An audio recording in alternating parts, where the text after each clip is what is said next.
Sebelum saya menjadi Islam, saya aktif sebagai pemuda-pemudi di gereja, seperti ikut latihan kor, ikut kunjungan ke panti asuhan, sebagai anggota-anggota untuk mensukseskan acara. Bilang Tuhan Yesus itu disalib karena untuk menebus dosa-dosa manusia kan? Iya. Terus saya berpikir kan dengan akal saya, gimana dia mau menebus dosa manusia sedangkan dia sebagai Tuhan nggak bisa menyelamatkan diri dia sendiri. Bismillahirrahmanirrahim. Ya ayyuhalladzina amanu udkhulu fis silmi kaffah.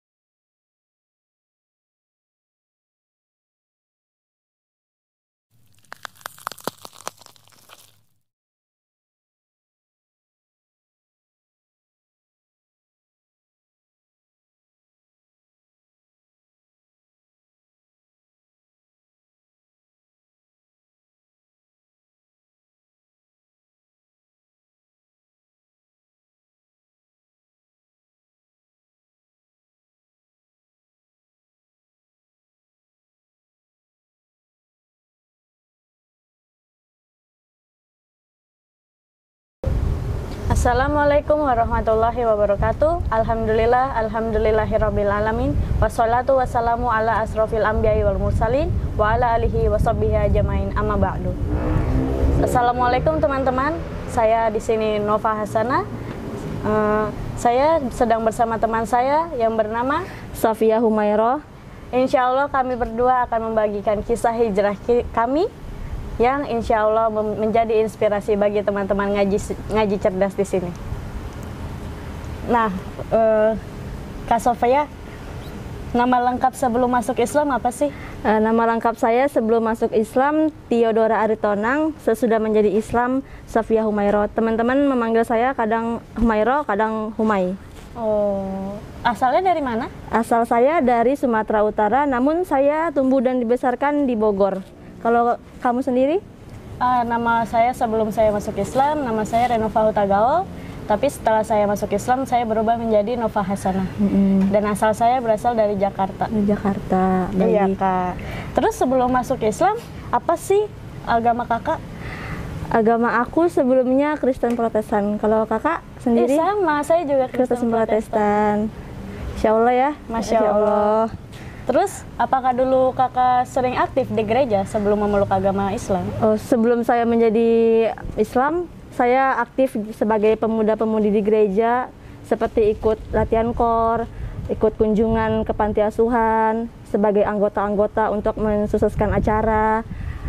Assalamualaikum warahmatullahi wabarakatuh. Keluarga muslim yang dirahmati Allah Subhanahu wa taala. Alhamdulillahirabbil alamin. Hari ini saya ingin memperkenalkan satu usaha wakaf yang usaha ini produktifnya 100% untuk dialokasikan kepada dunia pendidikan. Usaha wakaf ini bernama Walid Parfum, insya Allah. Ada beberapa jenis Walid Parfum ini dan kami menyebutnya ini adalah parfum untuk keluarga muslim. Tentu keluarga muslim ada pasangan, suami istri, dan ada keturunan yaitu anak. Yang pertama, di usaha Walid Parfum kita punya slogan namanya bersama hingga ke jannah. Inilah Walid Parfum. Usaha wakaf produktif 100% diupayakan untuk mauquf alaihnya berdasarkan akad yang dibuat. Yang pertama adalah Walid Parfum untuk ayah, untuk para laki-laki.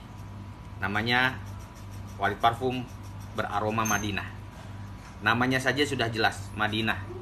Tentu kita mengingat suasana aroma atau situasi di mana salah satu tanah haram di kota suci, yaitu Madinah Al-Munawwarah.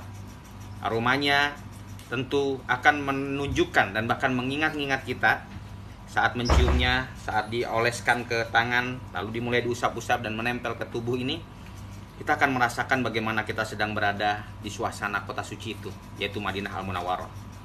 Inilah walid parfum khusus laki-laki yang kalau digunakan bisa sampai berjam-jam, dan ini cocok sekali untuk para ayah-ayah, para orang tua khusus. Yang kedua, walid parfum tentunya untuk pasangan istri, yaitu untuk para ibu-ibu yang aromanya tentu identik dengan seorang ibu rumah tangga yang sangat memahami bahwa tugas mereka adalah di rumahnya masing-masing, bagaimana bisa menciptakan suasana rumah dengan kelembutan dan lebih dekat dengan dedaunan dan pepohonan, bahkan bunga-bunga yang dicoba dicampur dan diracik, yang juga mendekatkan generasi sahabiah. Bagaimana sahabiah, para sahabat-sahabat Rasul yang perempuan itu bisa mengidentikan aroma-aroma mereka dan cocok untuk digunakan oleh para ibu-ibu dan wanita-wanita yang ada. Dan tentunya dari pasangan suami istri ini adanya anak. Nah, anak-anak juga diperlukan aroma parfumnya. Ditempel seperti biasa, dioles-oles, nanti juga digunakan untuk anak-anak. Dan ini kami menyebutnya adalah Fatara, aroma parfum yang campurannya ada sedikit tetesan aroma oatnya juga, yang di dalamnya juga ada aroma-aroma buah dan sebagainya, sehingga ini menjadi gabungan-gabungan tatkala dipakai menunjukkan bahwa dia adalah anak-anak, tetapi ketika digunakan juga menunjukkan bahwa dia memiliki suasana keberanian dan kegagahan karena ada aroma-aroma kegagahan dari oat itu sendiri. Kami persembahkan parfum-parfum ini menjadi usaha wakaf produktif 100%. Kami namakan Walid Parfum dengan konsep keluarga muslim, dan ini untuk keluarga muslim. Sepaket, ada untuk para ayah, ada untuk para ibu, dan termasuk juga untuk anak-anak. Silakan, ini bisa dimanfaatkan sehingga keluarga kita bukan hanya berkumpul, tetapi juga bisa aroma wangi dalam keluarga kita masing-masing. Demikian, mudah-mudahan bermanfaat. Assalamualaikum warahmatullahi wabarakatuh. Dan lain-lain. Kalau kakak sendiri? Masya Allah. Masya Allah, ya. Saya juga di gereja dulu ya suka ikut acara kor dan Natalan atau apapun itu. Ya, baik. Ya sebagai keanggotaan di gereja dulu. Terus alasan terbesar kakak kenapa bisa jadi mualaf itu apa? Ceritanya sungguh panjang sekali ya Kak Nova. Wow. Panjang banget. Jadi Boleh diceritain Kak? Jadi awal saya masuk Islam dari saya SMP. Ada teman saya bertanya kepada saya, sebenarnya Tuhan kamu itu ada 3 ya. Terus sebenarnya Tuhan kamu itu siapa sih? Sebenarnya Tuhan kamu Bapa, Yesus atau Roh Kudus? Saat itu karena saya masih kecil kan, saya jawabnya Tuhan aku tuh Yesus. Terus dia bertanya lagi, jadi Bapak itu siapa? Tuhan juga? Iya, aku bilang kayak gitu kan. Nah dari situ terus dia bilang kayak gini, sebenarnya Tuhan itu cuma satu loh. Sebenarnya Tuhan itu nggak punya anak, dia nggak melahirkan. Iya. Nah dari situ saya berpikir dan saya mulai kepo-kepo dan berlanjut lagi ke jenjang SMK saya. Saya suka lihat di YouTube Ustadz Kainama, terus Ustadz yang lain-lain lah, kayak Bu Hajah, Iren juga. Terus abis itu saya menemukan ayat-ayat yang buat saya Masya Allah tersentuh banget ya. Terus saya mencari-cari juga apa benar sih emang Tuhan itu emang nggak bisa beranak. Saya mencari-cari juga ayat-ayat di mana ternyata emang beneran ada. Masya Allah. Terus saya bertanya tentang ketuhanan, konsep ketuhanan kepada pendeta saya. Terus beliau menjawab, sebenarnya iman itu cuma bisa dirasakan oleh hati, jangan pakai akal pikiran. Nah terus aku berpikir, gimana kalau kan kita dikasih akal pikiran nih, kenapa kita nggak pakai akal kita untuk berpikir, untuk berakal, ya nggak sih? Betul. Nah kenapa kita harus pakai hati kita untuk beriman gitu? Kita harus pakai akal dong untuk tahu Tuhan yang benar tuh yang mana kan? Nah dari situ berlanjut lagi, dan ada juga mimpi-mimpi kiamat saya sampai tentang saya disuruh syahadat sampai 3 kali, dan mimpi terakhir saya itu saya disuruh bersyahadat dan saya mau syahadat. Masya Allah. Sungguh emang Allah luar biasa banget mau kasih saya hidayah untuk saya. Ngetuk pintu hatinya. Iya. Terus saya juga punya teman hijrah waktu saya semasa SMK. Saya suka bertanya dengan dia apakah ada pengajian untuk bertanya-tanya tentang konsep ketuhanan. Saya sering bertanya-tanya. Terus saya juga diajak-ajak. Pertama kali saya ikut pengajian itu Ustadz Kainama. Saya nanya keseluruhan tentang konsep ketuhanan sama beliau, dan itu jawabannya benar-benar membuat saya oh iya nih agama bener nih. Itu waktu saya masih SMK. Nah, terus saya disuruh syahadat karena saya berpikir saya masih tanggungan sekolah. Jadinya saya enggak dulu. Jadi saya masih mencari-cari sampai saya 2019 saya baru masuk Islam. Kalau kakak sendiri gimana? Ceritanya boleh bagi dong pengalamannya, siapa tahu bisa menjadi inspirasi. Kalau saya sih hampir sama kayak kakak ya. Saya waktu di SMP dulu kelas 2, saya senang dengar yang laki-laki itu sholawat, dengar teman-teman saya yang Islam ngaji, saya senang. Terus sudah gitu, saya mulai nanya dong ke teman-teman saya, kenapa sih kalian selalu kayak dilagu-laguin, padahal itu sholawat gitu. Terus baca Qur'annya dibikin nada-nada, saya senang. Terus akhirnya saya mulai kepo-kepo tentang Islam. Itu waktu saat apa? Kelas SMP? SMP, kelas SMP masih. Iya, saya masih kepo-kepo. Akhirnya saya nanya-nanya dong ke teman saya, ke guru saya. Dia nanya ke saya, kenapa kamu mikir di sini agama Islam itu ribet, kata guru saya gitu. Terus akhirnya saya cuma bilang, saya nggak tahu, yang saya lihat cuma mereka sholat terus 5 waktu, terus bawa Quran, gitu. Nggak lain halnya sama kayak di agama kita dulu ya. Agama kita seminggu sekali ya. Seminggu sekali. Ya, terus itu pun kalau ini gereja, kalau nggak gereja ya sudah. Ya sudah toh. Terus habis itu saya mulai cari-cari tahu, dikasih tahu sama guru saya bahwa sini kamu ikut saya dikasih dalil, saya dikasih satu surat di Al-Ikhlas. Tuhan itu Maha Esa, Tuhan satu, tidak diperanakan dan tidak beranak. Dari situ, oh ini logik gitu, ini benar sesuai akal pikir sebagai manusia, iya. Tuhan cuma satu. Kenapa? Dan saya mulai mempertimbangkan kenapa Yesus dilahirkan, kenapa, ya kan? Pasti dong. Waktu zaman-zaman kita dulu ya, kita sering bertanya-tanya. Ya udah, akhirnya saya mulai kayak mantep gitu kan. Tahun berapa itu?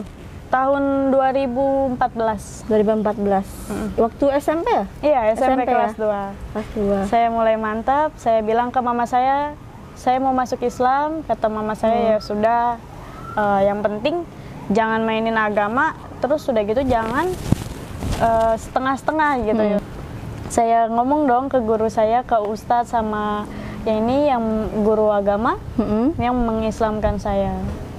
Alhamdulillah saya Islam. Alhamdulillah. Terus pihak keluarga gimana reaksinya, responnya? Kanova gimana?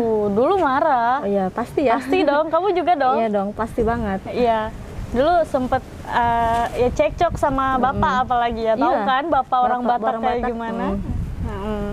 Ya udah, akhirnya bapak saya dia bilang, dia bilang nggak boleh, kamu nggak bisa karena kamu belum cukup umur. Tapi saya tetap bilang saya udah haid di dalam Islam. Kalau udah haid, wanita itu sudah ada tanggung jawab dan hak atas beragama. Terus kamu tetap kokoh sama iman kamu? Tetap kokoh. Gitu. Pada saat itu kamu tidak berpikir, saya ini masih sekolah, nanti sekolah saya bagaimana gitu? Berpikir, cuma kalau saya mau itu, saya harus gitu. Oh, iya, pendirian saya kuat gitu. Insya Allah ya. Insya Allah. Ini bantuan Allah ya. Insya Allah. Terus ada lagi yang bisa kakak sampaikan? Terus setelah saya mualaf 2019, saya beritahu orang tua saya kalau saya udah mualaf. Orang tua kaget, sungguh kaget luar biasa. Karena saya anak perempuan satu-satunya dari 4 bersaudara. Karena nggak nyangka, mereka nggak nyangka. Mereka sampai bilang, ini baru saya, padahal kamu aktif loh di gereja, kok bisa-bisanya? Siapa yang ngajarin kamu? Gitu-gitu. Pokoknya terus sampai maki-maki, terus saya ditarik, terus saya dibawa pergi ke Medan supaya iman saya balik lagi, supaya saya nggak ikut teman-teman pergi keluar gitu-gitu. Terus di Medan saya dilempar ke bapak tua saya. Di situ saya diajakin gereja saat teduh supaya iman saya balik lagi. Dengan terpaksa dong saya ikut karena saya numpang kan. Iya, saya numpang. Terus saya ikut. Ya udah, saya hanya formalitas aja ke gereja. Terus di sana saya kerja. karena saya juga butuh jajan dong, nggak mungkin minta sama bapak tua saya kan. Terus saya kerja, terus karena pas saya udah merasa bosan kan, terus saya merasa udah kayak udah mau menyerah gini, saya merasa pernah satu masa saya mau murtad, mau kembali lagi ke agama saya sebelumnya. Karena saya berpikir kayaknya saya nggak bisa baik lagi deh, saya udah jauh gitu. Terus Allah datang ke mimpi saya, dia bilang kayak gini, kamu berani mempersekutukan aku lagi, kamu pilih aku atau pilih keluarga kamu. Masya Allah. Dia bilang kayak gitu, terus saya langsung bangun kayak ya Allah gitu, kayak tega banget sih aku ini gitu. Terus saya memikirkan strategi untuk gimana sih cara kabur dari sini, karena kan tempat saya kerja jauh ya, saya bukan Medan di kotanya, saya di Pangururannya, pedalaman ya Pangururan. Okay. Jaraknya dari Pangururan ke bandara aja 6 jam 8 jam lah, itu juga kalau nggak macet. Nah terus abis itu saya setelah nerima gaji nih, 1 minggu sebelum resign, saya mencari info-info gimana nih caranya supaya saya kabur dari Medan. Saya punya tempat untuk berteduh, bernaung.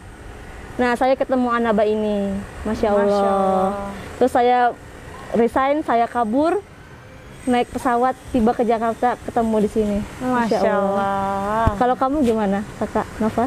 Aduh, kalau aku ya, kalau aku tetap di rumah sekolah sampai SMP lulus. Akhirnya keluarga mulai, bapak juga udah masih tetap nggak terima. Akhirnya saya diusir, disuruh keluar dari rumah. Nah terus kamu tinggal di mana? Saya ke rumah teman saya. Masya Allah. Terus habis itu saya ngekos, kerja. Ya, nggak inilah, maksudnya gimana caranya nyari duit sendiri buat ngehidupin diri Masya sendiri Allah. gitu. Padahal saat itu usianya masih ini ya, masih muda, belasan masih tahun. 16, 17. Masya Allah. Terus habis itu 3 tahun saya di luar, saya kerja. Dan di situ saya benar-benar nggak tahu tentang Islam, saya nggak ngejalanin baca Quran enggak, saya sholat jarang-jarang. Karena jauh juga dari lingkungan Islam ya. Betul. Ya. Cuma fokus untuk kerja gitu aja. Bagaimana cara mempertahankan hidup ini ya? Iya betul. Ya. Terus habis itu akhirnya saya pulang ke rumah. Setelah 3 tahun saya pulang ke rumah, saya mikir, daripada saya di rumah nggak ngapa-ngapain, saya cuma diem aja, nyusahin orang tua saya, ngabisin berasnya doang. Akhirnya saya mulai ketemu tuh di Facebook kan, lagi scroll gitu kan. Iya ada pesantren khusus mualaf lagi. Kenapa nggak saya masuk sini aja? Terus saya mulai cari-cari tahu, ada yang ngasih tahu ke saya, coba Kak datengin situs ini, Anaba Center. Akhirnya saya lihat semua tuh di berandanya, video-videonya, testimoninya, dan saya hubungin Pak Nababan. Masya Allah. Kan akhirnya saya sampai di sini deh. Kan kamu pulang ke rumah kan? Iya. Reaksi Bapak gimana? Reaksi Bapak udah biasa, udah bodo amat, kayak nggak dianggap aja, biasa. Oh, biasa gitu aja. Terserah kamu mau kayak gimana, sekarang udah kayak gitu. Tapi ada kekerasan fisik dari keluarga? Alhamdulillah enggak. Alhamdulillah enggak ada ya. Cuma kalimat-kalimat aja yang buat nyakitin ya. Terus Kak, untuk Kak Humairah sendiri, apa sih pengalaman yang paling sulit setelah jadi mualaf itu yang nggak dilupakan? Pengalaman sulit menjadi mualaf itu, untuk yang sangat sulit itu mempertahankan akidah. Masya Allah. Karena saya kan nggak langsung tinggal di lingkungan mualaf kan, di lingkungan Islami. Jadi sangat sulit banget. Kadang naik turun imannya. Iya betul. Ya, tapi saya balik lagi, percaya lagi kalau Tuhan itu emang satu, cuman Esa. Tuhan itu Esa. Jadi di saat lagi iman sulit, saya mencoba renungin lagi, udah sampai sini loh perjuangannya, masa mau balik lagi gitu. Yang paling sulit itu sih, mempertahankan akidah di saat lingkungan kita bukan Islami. Karena iman kita ya naik turun. Kita manusia biasa. Iya. Kita bukan rasul atau malaikat. Kalau kamu apa pengalaman paling sulitnya? Pengalaman paling sulit saya juga termasuk itu, mempertahankan agama, akidah. Gimana prinsip kita berpegang teguh di agama Islam, dan bagaimana cara saya bisa menjadi seorang muslim yang benar, bukan yang kafah. Itu sih pengalaman saya yang paling sulit. Dan dari situ juga gimana kita untuk ngehadapin teman-teman kita yang non muslim, Iya. ya kan? Pasti respon teman-teman kita kaget banget ya, shock Kaget banget. dong. Nggak mungkin nggak kaget ya. Kita dijauhin. Ya pasti dijauhin. Terus abis itu kita diomongin dari Diceramahin belakang, juga, diceramahin juga, ya nggak sih? kan? Heeh. Tapi ya kita tetap harus mempertahankan, berpegang iya, teguh gitu, berpegang karena teguh. itu pilihan kita dong. Itu sih kalau saya. Iya. Terus untuk Kak Humairah sendiri, ayat dan surat apa sih yang mendorong Kak Humairah Ya untuk itu. jadi muslim? Surat Al-Ikhlas itu. Ih, sama kita ya, Sama. Masya Allah. Karena kan Al-Quran pertama kan surat itu kan. Iya. Dari belakang kalau dibuka kan. Iya, dari surat juz itu. 30. Kalau Tuhan itu cuma satu. Esa, Ya, Esa, dia itu tidak beranak, tidak diperanakan, cuma dia tempat kita bersandar. Masya Nggak ada Allah. yang setara sama dia. dan di surat Al-Baqarah juga ya, Iya. Kak ya. Di surat Al-Baqarah itu bahwa Islam tidak ada memaksa untuk orang-orang masuk Islam. Masya Allah. Masya Allah. Terus menurut Kak Humairah sendiri tentang Islam yang kafah itu gimana sih? Islam kafah itu setahu saya ya, maaf kalau ada kesalahan tolong dikoreksi. Menurut saya itu Islam yang kafah itu Islam yang tidak setengah-setengah. Jadi menjalankan syariat agama itu sesuai apa yang diperintahkan Allah. Kalau sholat ya sholat, kalau bayar zakat ya bayar zakat, naik haji ya naik haji, puasa Nggak ya naik Islam puasa. KTP ya? Nggak cuma Islam KTP. Kalau menurut kamu gimana? Betul, menurut kakak juga betul. Menurut pendirian kakak, ya dia bisa mempertahankan akidahnya kepada Tuhannya, dia mentauhidkan Allah. Heeh.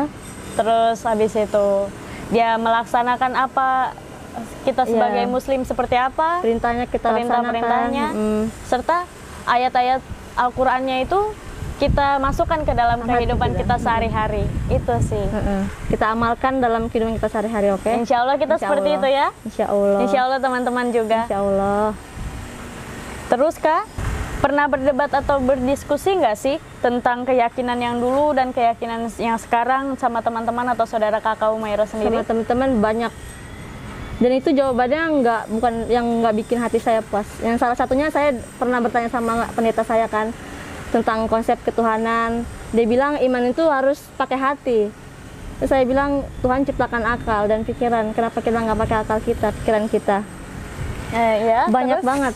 Terus abis itu berdebat-debat soal tentang konsep Natal. Sebenarnya itu tuh bukan kelahiran Yesus, tapi cuman sebagai adat jadi Natal.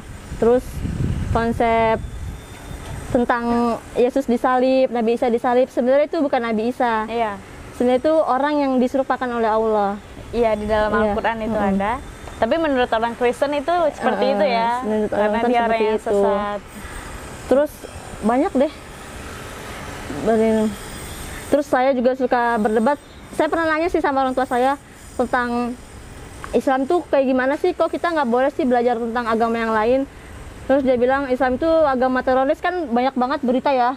Berita kayak ada bom bunuh diri, pasti Betul. dikaitkan dengan Islam. Islam lagi. Betul. Padahal itu bukan Islam loh. Wanita-wanita bercadar dianggap teroris. Dianggap teroris. Astagfirullahaladzim. Didoktrin kayak gitu. Terus dia bilang Islam itu teroris, pokoknya jangan berteman sedikit pun sama orang Islam. Karena ya gitu deh, dia bilang nanti kamu nggak bakal bisa selamat. Dia bilang kamu harus percaya Tuhan Yesus, kalau kamu percaya sama Tuhan Yesus kamu bakal masuk surga. Kan kayak nggak logik banget gak sih? Ya nggak sih? Kamu ngerasa gitu nggak? Iya.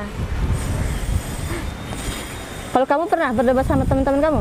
Sama abang sih. Sama abang? Sama abang saya berdebatnya.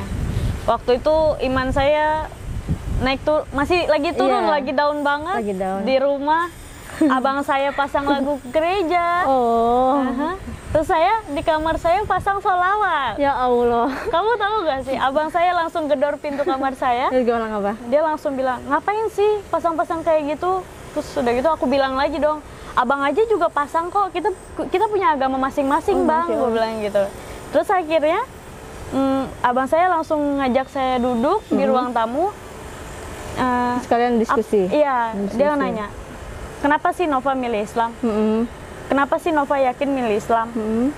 Kenapa Nova yang dari dulu masuk dari dulu gereja, dari kecil diajarin gereja semua, tiba-tiba milih Islam? Nova tahu nggak sih, katanya, Tuhan Yesus itu dia lahir disalibkan untuk menebus dosa-dosa kita sebagai umatnya. Betul? Sering banget kita didoktrin kayak gitu ya, Iya. dari kecil. Nah, terus akhirnya saya bilang sama abang saya, kenapa Tuhan Yesus dilahirkan sama Bunda Maria? Dia jawab, karena kalau Bunda Maria melahirkan dan itu anak di dalam Alkitab, Tuhan Yesus itu anaknya Bunda Maria yang diturunkan oleh Bapa di surga. Sedangkan menurut agama Islam sendiri, saya kasih tahu dong di Al-Ikhlas, saya suruh searching Al-Ikhlas bahwa itu Tuhan Esa, tidak dilahirkan dan melahirkan. Kita debat terus, akhirnya nggak ada yang mau ngalah, Mama yang misahin. Terus ada yang lucu juga sih. Dia bilang Tuhan Yesus itu disalib karena untuk menebus dosa-dosa manusia kan. Iya. Terus saya berpikir kan dengan akal saya, gimana dia mau menebus dosa manusia sedangkan dia sebagai Tuhan nggak bisa menyelamatkan diri dia sendiri. Ya nggak sih? Gimana Kalau dia mau menurut- menyelamatkan manusia sedangkan dia nggak bisa menyelamatkan diri sendiri. Betul. Tapi menurut spekulasi orang-orang Iya. Kristen bahwa darah Yesus itu yang mensucikan kita, Iya. menebus dosa-dosa Itu kita. Kembali ke Kembali ke akidah agama masing-masing. mereka ya, ke akidahnya mereka. Masing-masing. Tapi kalau menurut saya itu nggak logis. Nggak logis. Benar-benar tidak logis. Terus udah cukup. Nggak ada lagi deh. Langsung ke 11 ya. Oke, 1, 2, 3. Terus pesan Kak Humairah sendiri untuk teman-teman di luar yang ingin berhijrah apa? Pesan pertamanya itu jangan takut karena kita itu nggak sendirian ya, ada Allah. Nah, teman-teman pasti berpikir kalau saya hijrah nih, kalau saya jadi mualaf nih, pasti saya nggak punya teman, nggak ada tempat untuk saya bersandar. Teman-teman jangan takut, pokoknya kalau kalian nih udah berani hijrah, Allah kasih apapun. Jadi teman-teman jangan takut, karena kita semua di sini open ya, kita tuh di sini menerima. Jadi saudara jangan takut. Iya, sebagai kita muslim. saudara, kita harus saling membantu. Kalau menurut kamu apa pesannya? Kalau menurut saya sih untuk teman-teman yang ingin berhijrah untuk ke yang lebih baik lagi, jangan jadi Islam KTP, jangan jadi Islam yang kafah. Tetap kita kejar jalan hijrah kita sendiri. Jangan kita tunggu Tuhan itu mendatangkan hijrah atau Allah yang ngasih kita tanda bahwa kita harus berhijrah. Karena kalau Allah udah ngasih tanda, kita bakalan ibaratnya dikasih cobaan atau azab sebentar gitu untuk kita sadar kita tertampar. Oh ya teman-teman, Lanjut Kak. saya ralat, maksud kata Kanova ini jangan jadi Islam kafah. Maksudnya itu jangan jadi Islam yang setengah-setengah gitu. Jadi bukan maksudnya kita ngajakin yang jelek-jelek nih, maksudnya kita jangan setengah-setengah gitu teman-teman. Gitu maksud kata Kanova. Gimana Kanova? Ada tambahan lagi? Udah cukup Kak? Cukup. Sekian dari kami, perjalanan hijrah kami. Semoga menjadi inspirasi untuk teman-teman semua. Akhir kata dari kami, wassalamualaikum warahmatullahi wabarakatuh.